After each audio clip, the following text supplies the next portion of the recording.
Hello students, welcome to एटामिया classes. आइए आज हम लोग 7 मिनट सीरीज में पढ़ते हैं स्ट्रक्चर ऑफ डीएनए।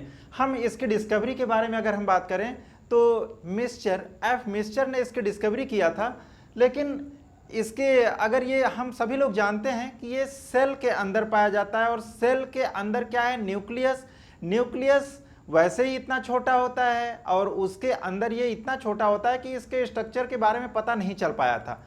हालांकि ये काफ़ी 1952 में ये पता चल पाया कि ये एक जेनेटिक मटेरियल है। जेनेटिक मटेरियल मतलब भाई हमारे कैरेक्टर को एक पीढ़ी से दूसरी पीढ़ी में जो ले जाता है, हम उसी को मेनली क्या कह रहे हैं, जेनेटिक मटेरियल।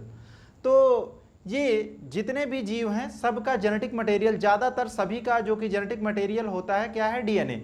हालांकि इसके पहले ये जब तक डीएनए नहीं पता था कि जेनेटिक मटेरियल है, तब तक लोग समझते थे कि प्रोटीन या फिर आरएनए या वगैरह वगैरह बहुत सारी चीज़ें को लोग मानते थे कि जो कि है डीएनए जेनेटिक मटेरियल नहीं है। लेकिन 1952 में हर्षा और चेस इन दोनों ने एक्सपेरिमेंटली प्रूफ कर दिया कि डीएनए ही हमारा जेनेटिक मटेरियल है।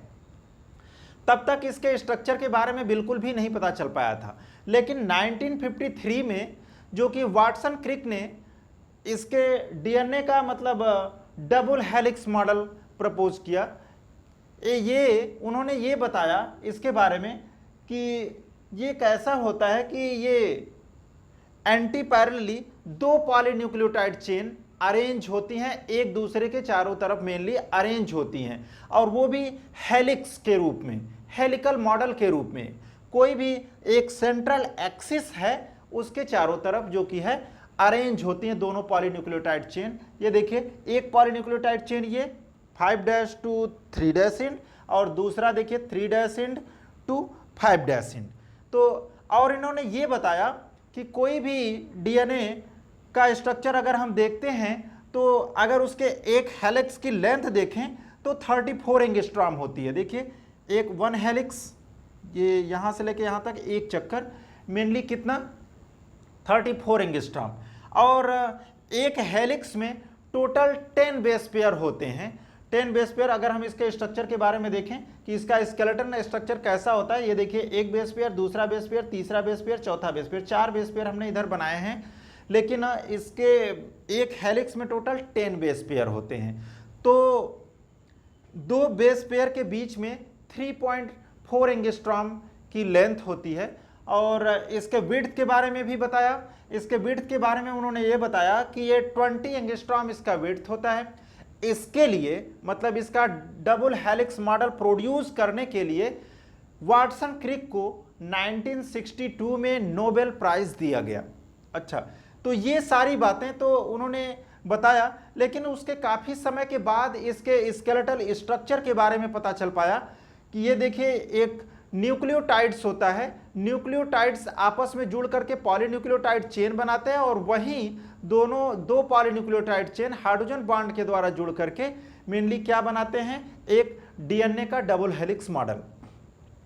ये देखिए जैसे अब ये न्यूक्लियोटाइड्स क्या है, ये है सुगर जो कि ग्लाइकोसिडिक बॉन्ड के द्वारा जुड़ करके किससे जुड़ता है, मेनली नाइट्रोजनस बेस के द्वारा, ग्लाइकोसिडिक बॉन्ड के द्वारा जुड़ा हुआ होता है। और एक सुगर फास्फेट बॉन्ड के द्वारा दूसरे सुगर से जुड़ा हुआ होता है। तो एक न्यूक्लियोटाइड में फास्फेट, सुगर और कौन कौन होते हैं, नाइट्रोजनस बेस, इन तीनों से एक न्यूक्लियोटाइड्स बनता है। ऐसे ही ढेर सारे न्यूक्लियोटाइड्स फास्फेट बॉन्ड के द्वारा जुड़ करके लाखों करोड़ों न्यूक्लियोटाइड्स आपस में जुड़ करके क्या बनाते हैं, एक पॉलीन्यूक्लियोटाइड चेन। और उसी का एंटी पैरेलली देखिए एक सुगर इस प्रकार से अगर हम इस पॉलीन्यूक्लियोटाइड चेन में देखें तो इसके एंटी पैरेलली देखिए ये उल्टा, ये जो सुगर बना हुआ है उसके अपोजिट टाइप से बना हुआ है। तो इसीलिए हम इसको 3' और 5' पढ़ते हैं। ये देखिए ये किस प्रकार से पढ़ते हैं, 1 2 3 4 5, पांचवा कार्बन ये है, ऊपर की तरफ हम इसको मानते हैं तो 5', और देखिए 1 2 3 4 5 ये पांचवा कार्बन इधर है, लेकिन ये देखिए ये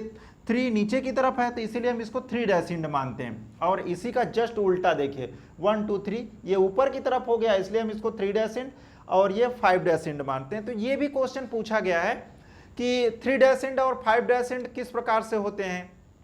अच्छा, तो एक पॉलीन्यूक्लियोटाइड चेन और ये क्या हो गई, दूसरी पॉलीन्यूक्लियोटाइड चेन। और सभी एक सुगर जो कि है 2 फास्फोएस्टर बॉन्ड बना रहा है, तो इसीलिए हम इसको क्या कहते हैं, फास्फोडाइएस्टर बॉन्ड। तो देखिए, क्योंकि देखिए एक फास्फोएस्टर बॉन्ड ये और एक ये, एक ही सुगर का, तो ये फास्फोडाइएस्टर बॉन्ड। और देखिए एक अगर हम बात करें एक नाइट्रोजनस बेस की अगर हम बात करते हैं तो मेनली ये 2 प्रकार का होता है, प्यूरिन्स और पिरिमिडिन्स।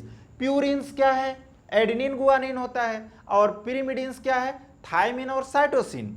ठीक है, तो मेनली डीएनए में ये थायमिन और साइटोसिन पाए जाते हैं। तो एडेनिन देखिए किससे जुड़ा हुआ है, थायमिन के द्वारा, और वो भी किसने, 2 हाइड्रोजन बॉन्ड। लेकिन जो कि गुआनिन जुड़ता है साइटोसिन से, मतलब एक प्यूरिन एक पिरिमिडिन से जुड़ता है। तो ये गुआनिन जो कि है 3 हाइड्रोजन बॉन्ड के द्वारा साइटोसिन से जुड़ता है।